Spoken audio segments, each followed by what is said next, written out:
In his last 2 full seasons with Dallas, Luka Doncic averaged 33 points, 9 rebounds, and 9 assists, carrying the team to the 2024 NBA Finals. But then, Nico Harrison shocked the world and traded the 25-year-old Slovenian superstar, with the blessing of the new owner, Patrick Dumont. There's so much more to this that we don't know. He is no longer eligible for the Supermax. They cost him over $100 million by trading him from Dallas to LA and didn't care. Many people called this the dumbest trade in NBA history. Hundreds of Mavs fans protested and demanded Nico to leave, but the nightmare was far from over. Since the Luka trade, everything else has turned to shit. First, AD got hurt, then Gafford went down, which left the Mavs without a proper big man, as Derek Lively was also injured. But then the final blow came when Kyrie blew out his ACL, as a direct correlation to the Doncic trade, because Irving led the NBA in minutes played since that fateful trade. And to add insult to all the injuries, on the same day Kyrie got hurt, Dumont and the new ownership group decided to raise season ticket prices. The person who announced this week that y'all raising ticket prices, the timing was impeccable. You got to be the dumbest person in the history of civilization. And we got some dumb ones, as you can see right now. Since Mark Cuban sold the team, everything that could have gone wrong has gone wrong. But how did this even happen? How and why did the new owners and Nico trade a guy who was supposed to become the best player in franchise history? The answer to that dates back to October of 2023, when longtime owner Mark Cuban sold the majority stake of the franchise to the Adelson family for a hefty price of $3.5 billion. Dallas Mavericks owner Mark Cuban has agreed to sell the majority of his stake in the team. The family of Miriam Adelson, the widow of the GOP donor and casino magnate Sheldon Adelson, have already entered into binding purchase agreements with Cuban to acquire majority ownership of the team. The Adelsons are the founding family of Las Vegas Sands, the third largest casino company in the U.S., and the president and COO of the company, Patrick Dumont, didn't buy the Mavericks just to have a basketball team. So I think Dallas as a community is a great place to do business.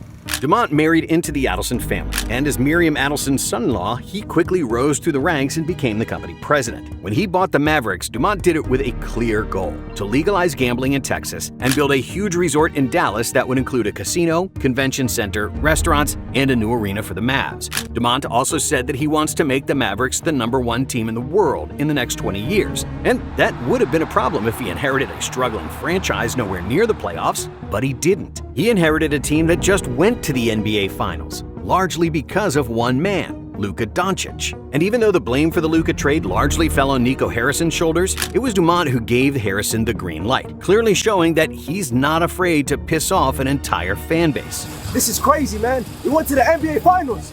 Why are we trading the best player, the franchise player? But what made matters exponentially worse was that after the trade, Dumont had nothing good to say about Luka. In my mind, the way teams win is by focus, by having the right character, by having the right culture, and having the right dedication to work as hard as possible to create a championship-winning outcome. And if you're not doing that, you're going to lose. If you look at the greats in the league, the people you and I grew up with, Jordan, Bird, Kobe, Shaq, they worked really hard every day with a singular focus to win. And if you don't have that, it doesn't work. And if you don't have that, you shouldn't be part of the Dallas Mavericks. When Mark Cuban became the team owner back in 2000, he invested millions into the franchise, with the clear goal that its players and the fans have the best possible conditions, including a state-of-the-art practice facility, the most expensive private plane on the market, as well as the highest quality chefs to ensure his staff and players enjoyed coming to work. It's a full buffet laid out in the locker room: barbecue, beans, cornbread, biscuits, you name it. Links, all that, ribs.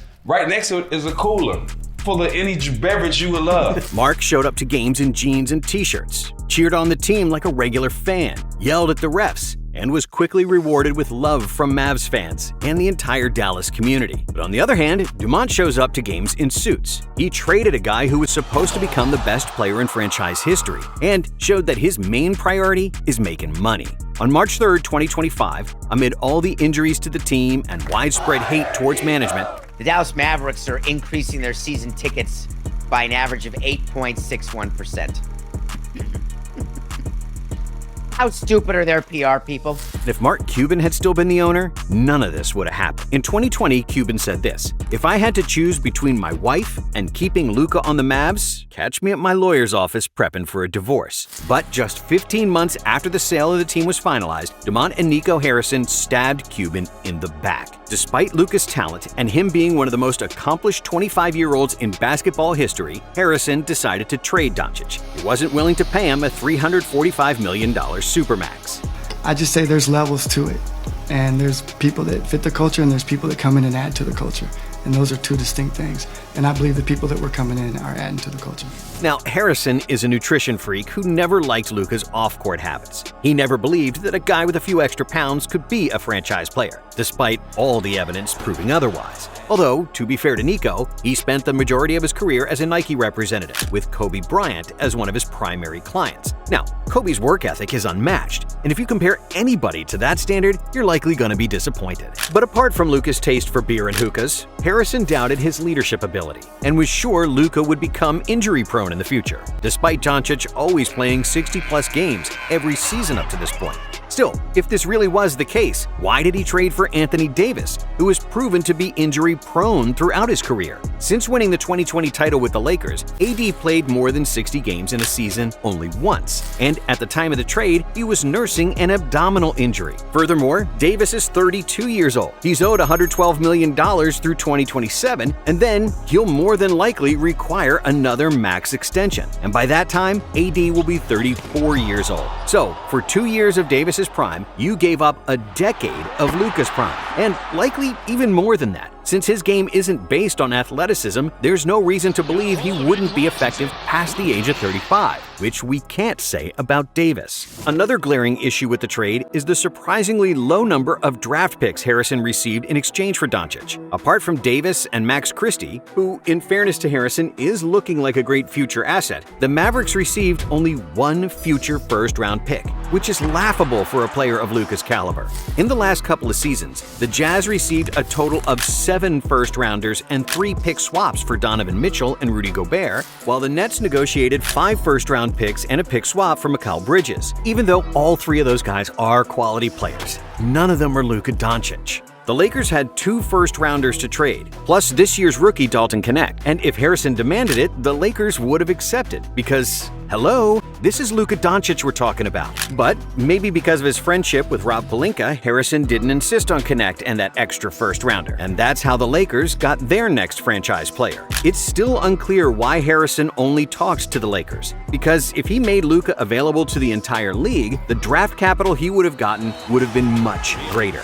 But still, despite all the criticism, Anthony Davis made the trade look somewhat acceptable in his Mavericks debut. AD dominated against the Rockets with 26 points, 16 rebounds, 7 assists, and 3 blocks in just 31 minutes of action. But then, a disaster. Davis, a player whom Charles Barkley jokingly named Street Clothes, call him Anthony Street Clothes Davis, because he's always in street clothes, fell to the floor without contact, re-injuring his abdomen and proving all the haters right, leaving the Mavs to respond in the worst way they could. Since they were so eager to numb all the negative chatter around the team, they rushed AD's return, and it bit him in the ass. It's a left adductor strain. He's going to miss at least multiple weeks, as Shams and I reported yesterday.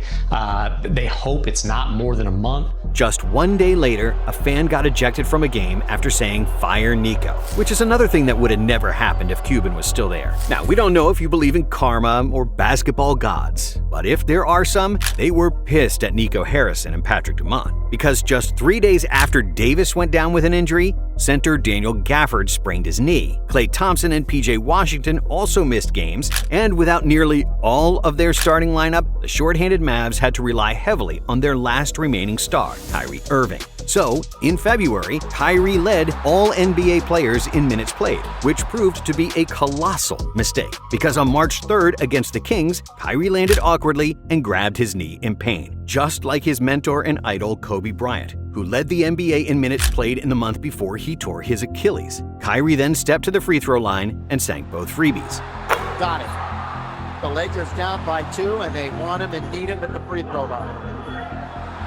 Got it. But following the game, an MRI confirmed the worst possible scenario. Irving tore his ACL and would miss the rest of the season. Irving went down and immediately signaled for a trainer. The ACL tear was diagnosed this morning. and Irving will be out for the rest of this season and maybe next as well. And to add insult to all the injuries, Luka was thriving. On February 25th, the Lakers defeated the Mavericks in a game where Luka notched his first triple-double in purple and gold.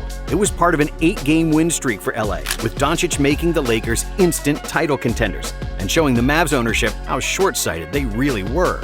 And in the midst of everything, another transaction by Nico Harrison went largely unnoticed when he traded Quentin Grimes to Philadelphia for Caleb Martin. This deal made sense, in theory, because Grimes is an upcoming free agent and the Mavs would need to pay him more than Martin will earn next season. But in reality, the Mavs just got another injured player, while Grimes had been thriving in Philadelphia. And he drills it! On March 1st, while Martin still never suited up for the Mavs, Grimes scored 44 points for the Sixers, which was his third game with 30-plus points in less than 1 month with Philadelphia. Similar to Luka, the Mavs traded another player with a better upside for a veteran, and so far the Mavs got 10 cents on the dollar. Harrison and Dumont pissed off an entire city. The 2025 season went down the drain, and to make matters even worse, they're going to have to double down on their decisions. Kyrie Irving has a $44 million player option next year, and there's 99% chance he's going to opt out of that deal. But wait, why would Kyrie do that? Since he's not even going to be healthy at the start of the next season? The answer lies in one word: leverage.